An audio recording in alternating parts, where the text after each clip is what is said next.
જય ગૌ માતા. ભારતીય સંસ્કૃતિમાં ગાય માત્ર એક પશુ નથી, પરંતુ કરુણા, સેવા અને માતૃત્વનું જીવંત પ્રતીક માનવામાં આવે છે.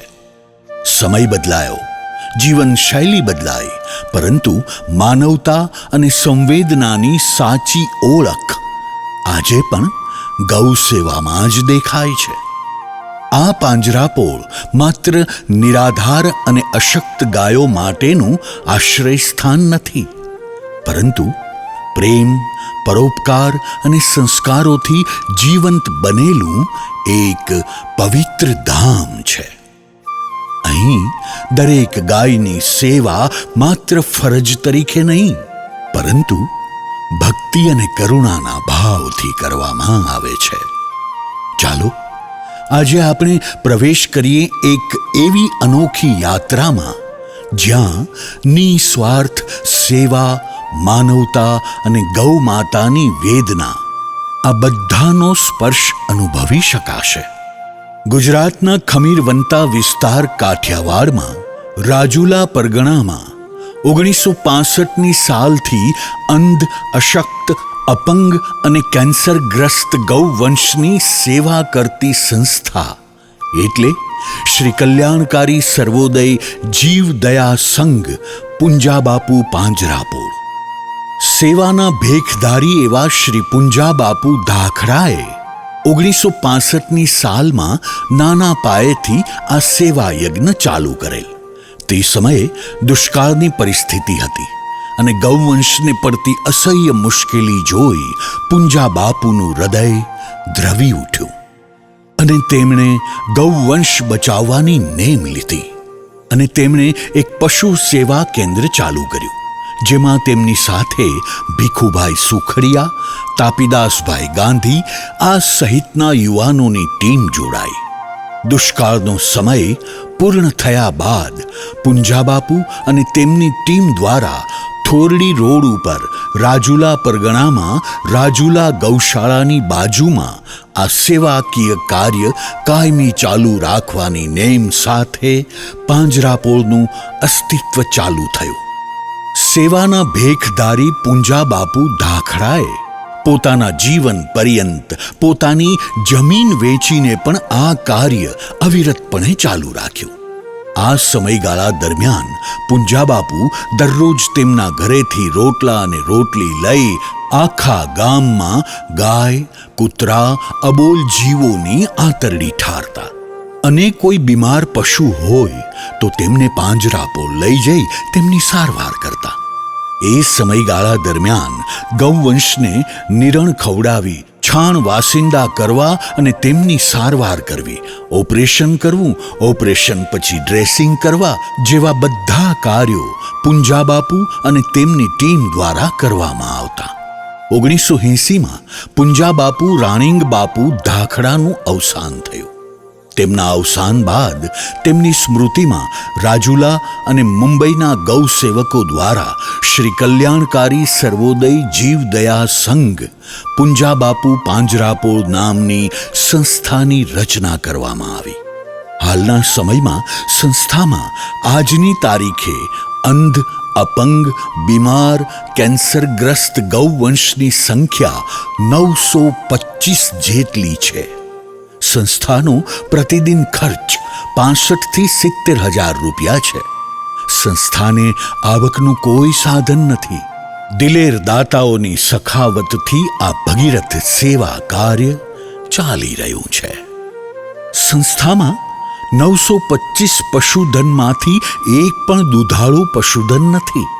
રાજુલા તાલુકાની ચારેય દિશામાં કોઈ પણ ગૌવંશનું અકસ્માત થયું હોય, કેન્સરગ્રસ્ત થયું હોય, બીમાર હોય તો પુંજાબાપુ પાંજરાપોળની ટીમ પોતાની એમ્બ્યુલન્સ લઈ ગૌવંશને લઈ આવે છે અને આ જીવન સેવા કરે છે.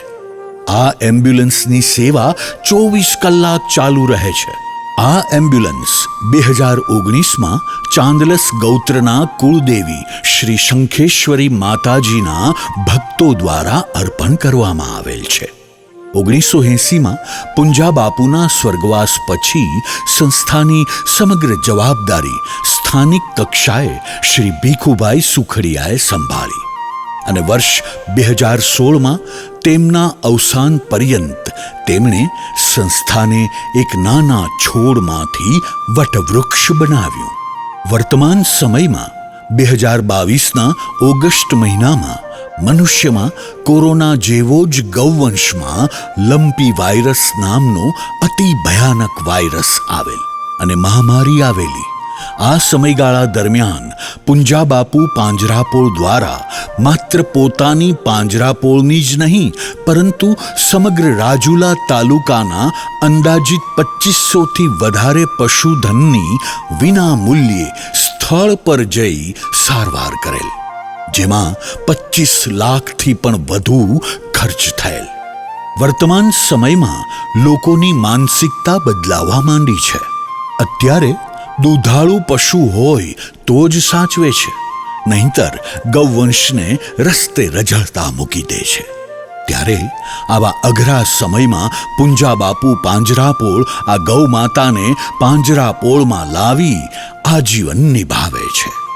પુંજા બાપુ પાંજરાપોળની ટીમ છેલ્લા 61 વર્ષથી પુંજા બાપુના એક જ સિદ્ધાંત પર ચાલે છે. માત્ર ને માત્ર બીમાર ગૌ માતાની સેવા, સાથોસાથ જેમની માતા એક્સિડન્ટમાં ગુજરી ગઈ હોય, ડિલિવરી સમયે ગુજરી ગઈ હોય તેવા મા વગરના વાછરૂને બોટલ દ્વારા દૂધ પાઈ મોટા કરે છે. અત્યારે આવા 41 મા વગરના વાછરૂ છે. ગૌ માતાના નિભાવ પાછળ હાલમાં સંસ્થાને પ્રતિદિન 65થી 70 હજારનો ખર્ચ છે અને આવકનું કોઈ સાધન નથી. માત્ર ને માત્ર દિલેર દાતાના સહયોગથી ચાલે છે. રાજુલામાં મકર સંક્રાંતિ પર્વ પર રાજુલાની ટીમ દ્વારા વર્ષમાં એક જ વાર દાન એકત્ર કરવામાં આવે છે. આ સિવાય રાજુલામાં બધી દુકાનો પર દાન પેટી રાખવામાં આવેલ છે, જેમાં દર મહિને 40થી 50 હજાર જેવી આવક થાય છે, જે એક દિવસના ખર્ચા કરતાં પણ ઓછી છે. આવા કપરા સમયમાં સંસ્થા આપને અબોલ પશુ જીવો માટે દાનની સરવાણી વહાવવાની અપીલ કરે છે. દર વર્ષે રાજુલાનું રુદ્રગણ ગ્રુપ જન્માષ્ટમી નિમિત્તે લોકમેળો કરી સંસ્થાને આર્થિક મદદ કરે છે. થોડા વર્ષો પહેલાં અતિ ભયાનક તૌક્તે વાવાઝોડા દરમિયાન સંસ્થાના ઘણા શેડ જર્જરિત થઈ ગયા હતા.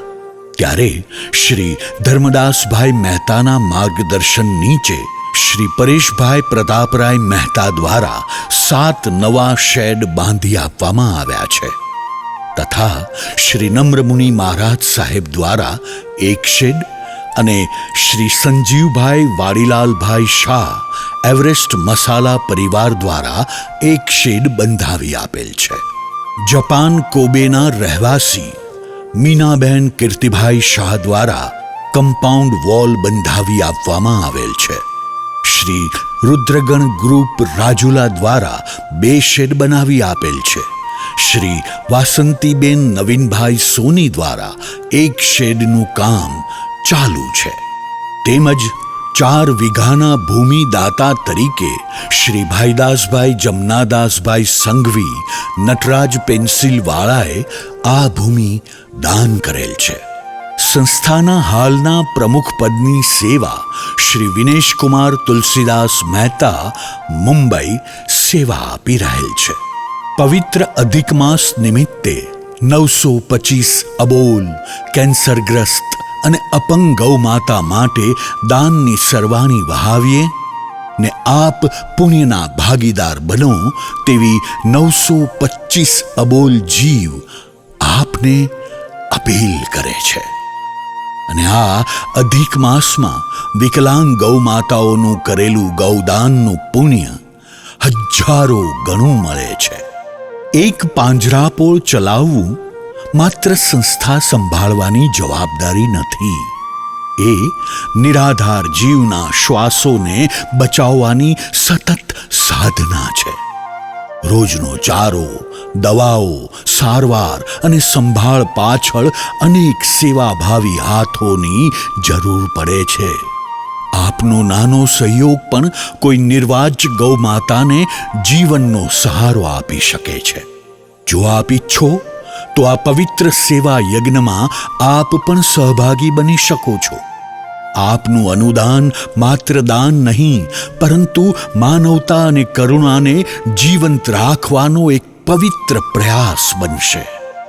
આવો સૌ મળીને ગૌ સેવાના આ દિવ્ય કાર્યને વધુ શક્તિ અને સંવેદના આપીએ. ગૌ માતા કી જય, પૂંજા બાપુ કી જય, ગૌ માતા કી જય, પૂંજા બાપુ કી જય. ગૌ સેવા એ જ પ્રભુ સેવા. જય ગૌ માતા, જય શ્રી કૃષ્ણ. डॉक्यूमेंट्री बाय लहरी आर्ट स्टूडियो. फिल्मीकरण विपुल लहरी, રાજુલા.